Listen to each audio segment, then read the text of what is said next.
मेरा नाम रोशनी है। मैं अभी 25 साल की हुई हूँ, लेकिन मेरा शरीर देखने में पूरी तरह से जवान औरत जैसा है और मेरी शादी अभी 6 महीने पहले ही हुई है। हाइट 5 फीट से भी अधिक है और संतर का साइज भी मस्त है। लेकिन अब ऐसा लगता है कि यह खूबसूरती अब मेरे किसी भी काम की नहीं है, क्योंकि मेरे पति की प्राइवेट जॉब दूसरे स्टेट में लगी हुई है, इसलिए वह शादी के बाद अभी तक घर नहीं आए हैं। मेरे ससुराल में मेरा 19 साल का देवर, मेरे ससुर जी और उनकी माँ रहती है। मेरी सासू माँ का 2 साल पहले देहांत हो गया था, इसीलिए मेरे पति मुझे अपने साथ नहीं ले गए, क्योंकि मुझे घर संभालना था। अब मेरी फीलिंग समझने वाला यहाँ पर कोई नहीं था। मेरा गर्म खून अंदर से उबल रहा था, जिसे कोई ठंडा करने वाला चाहिए था। लेकिन मेरे पति तो पिछले 3 महीने से अभी तक घर भी नहीं आए थे, इसीलिए अब मैं काफी बेचैन और प्यासी सी रहने लगी थी। तभी मेरी नज़र मेरे देवर पर गई। हाइट उसकी मेरे से छोटी ही थी तथा शरीर भी मुझसे पतला ही था, मगर उसका घोड़ा उसके हिसाब से बहुत बड़ा था। मेरे देवर का नाम अभिषेक है तथा अब की बार उसने कॉलेज में प्राइवेट एडमिशन करवाया है, इसीलिए इन दिनों वह घर पर ही रहता है। घर पर मैं और मेरे देवर अकेले ही रहते हैं, क्योंकि मेरे ससुर जी की माँ बूढ़ी होने के कारण हमेशा अपने कमरे में आराम करती तथा ससुर जी घर के बाहर वाले कमरे में रहते हैं, इसलिए वह कभी कभार ही अंदर आते हैं।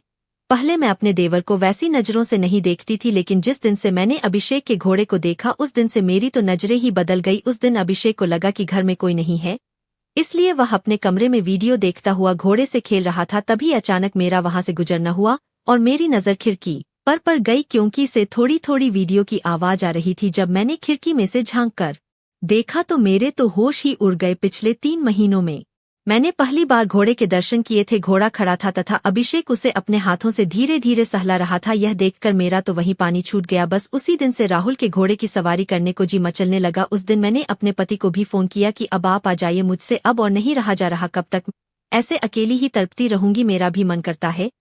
आखिर मैं भी तो एक औरत ही हूँ। तभी मेरे पति ने मुझसे माफी मांगते हुए कहा कि देखो सोनाली, मैं तुम्हारी बेचैनी समझ सकता हूँ, लेकिन मुझे अगले 2 महीने कोई भी छुट्टी नहीं मिलेगी, क्योंकि कंपनी ने कुछ नए प्रोजेक्ट शुरू किए हैं, जिसकी वजह से सभी कर्मचारियों को डबल शिफ्ट में काम करना पड़ रहा है।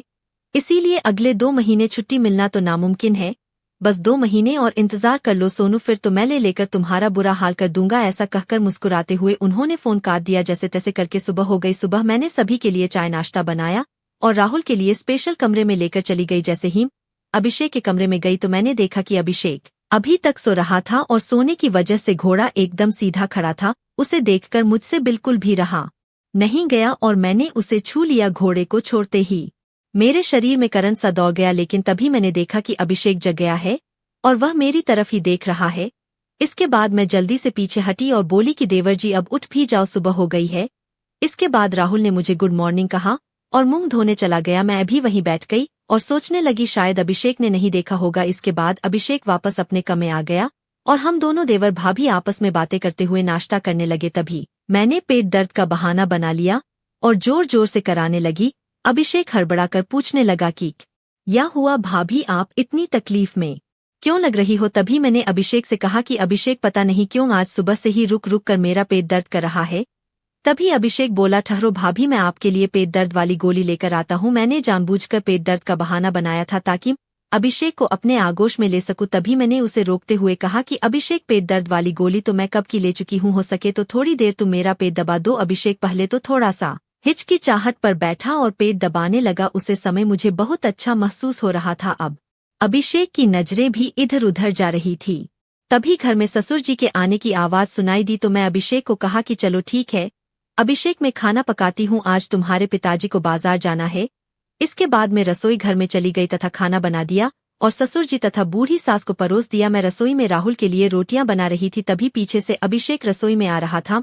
मैंने उसे देखकर पहले से ही अपना पल्लू नीचे डाल दिया। जब अभिषेक की नजर मुझ पर पड़ी तो वह मुझे देखता ही रह गया, क्योंकि मैं पूरी पसीने में भीगी हुई थी। अभिषेक को देखने का नाटक करते हुए मैंने नीचे झुकते हुए अपने पल्लू को उठाया तो अभिषेक को स्वर्ग के दर्शन भी करा दिए। तभी अभिषेक बोला, भाभी अगर आप कहो तो मैं आपको पंखे से हवा दे दूं। तभी मैं अभिषेक की टांग खींचते हुए कहा कि आपकी भाभी इतनी परेशान है और आप अभी तक बातें ही बना रहे हैं। इसके बाद अभिषेक वहीं मेरे पास बैठकर पंखे से हवा झेलने लगा। तब तक मेरे ससुर जी बाजार जा चुके थे। खड़ी खड़ी रोटियां बना रही थी तो मैंने जानबूझकर अपना पल्लू फिर से नीचे गिरा दिया और अभिषेक से बोली कि आज इसकी पिन नहीं मिली, इसलिए बार बार गिर रहा है। तुम जरा इसे सही करना। तभी अभिषेक बोला कि नहीं भाभी, मुझसे नहीं होगा, आप खुद कर लीजिए। तभी मैं बोली कि अरे मेरे हाथ आटे में है, इसीलिए कह रही हूँ, नहीं तो मैं खुद कर लेती पागल। इसके बाद अभिषेक पल्लू ठीक करने लगा। पल्लू ठीक करते वक्त उसने अपनी नजरें ऊपर तक नहीं उठाई। अभिषेक बड़ा ही शरीफ लड़का था, इसीलिए कभी कभी तो मैं सोचती कि शायद मैं उसके साथ गलत कर रही हूँ, लेकिन मेरे अंदर की भावनाएं इतनी तेज थी कि मुझे कुछ सही गलत का पता नहीं लग रहा था। आज ससुर जी भी बाजार गए हुए थे तथा दोपहर में सासू माँ भी गोलियां लेकर सो जाती है, इसीलिए घर पर और मेरे देवर के अलावा कोई नहीं था। इसलिए आज मैंने मन में पक्का कर लिया था कि आज तुम अभिषेक के घोड़े की सवारी करके ही रहूंगी। लेकिन अभिषेक अभी भी मुझे वैसी नजरों से नहीं देख रहा था। आज सारा दिन अभिषेक के आगे पीछे घूमती रही तथा उसे फंसाने की कोशिश करती रही, लेकिन अभिषेक का मन बस ऊपर नीचे होकर रह जाता। वह मुझसे ऐसी वैसी बातें करने से भी शर्माता था। शाम को हम दोनों बैठकर खाना खा रहे थे, तभी अभिषेक ने मुझे आखिरकार कही दिया कि भाभी, लगता है आजकल आपकी तबीयत थोड़ी सी ठीक नहीं है, इसीलिए आप कुछ दिन भैया के पास शहर ही चली जाइए, यहाँ पर मैं सब संभाल लूंगा। तभी मेरी आंखों में आंसू आ गए और मैंने अभिषेक से कहा कि बस करो, आप तो रहने ही दो, मैं पिछले 2-3 महीने से कितना